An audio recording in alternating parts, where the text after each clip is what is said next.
कल चालू झालीच पाहिजे.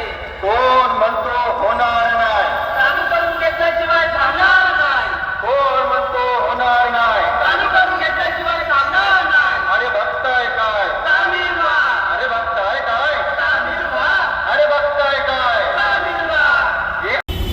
1 जुलै 2025 रोजीपासून आम्ही इथे धरणे आंदोलन देत आहोत. वेळोवेळी पाठपुरावा करून प्रशासनाला जाग आणण्यासाठी निवेदन दिले, ढोल बजाव आंदोलन केले, स्वाक्षऱ्या मोहीम घेतलेल्या आहेत, आमरण उपोषण केलेले आहेत. एवढा पाठपुरावा करूनही प्रशासन अजून जागे झालेलं नाही आहे. आज नेहमी बघताय आपण, रोज कोणी ना कोणी रेल्वेमधून पडून मृत्युमुखी पडत आहे.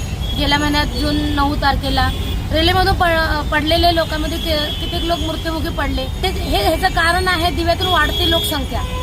ह्या लोकसंख्येच्या वाढत्यामुळे दिव्याच्या ट्रेन जे लोकल आहे ते कमी पडत आहेत. तर आमची मागणी आहे की दिवा ते छत्रपती शिवाजी महाराज लोकल लवकरात लवकर चालू करावी, जेणेकरून इथून जी वाढणारी प्रचंड जी गर्दी आहे ती त्या लोकलमध्ये एका लोकलमध्ये समावून जाईल आणि ते गर्दीचं प्रमाण कुठेतरी कमी होऊ शकतं.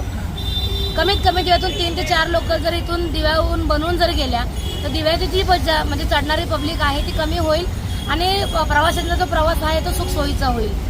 ह्या मागणीसाठी आम्ही वेळोवेळी पाठपुरावाही केलेला आहे. गेले 8 दिवस झाले आम्ही इथे धरणे आंदोलन देत आहोत.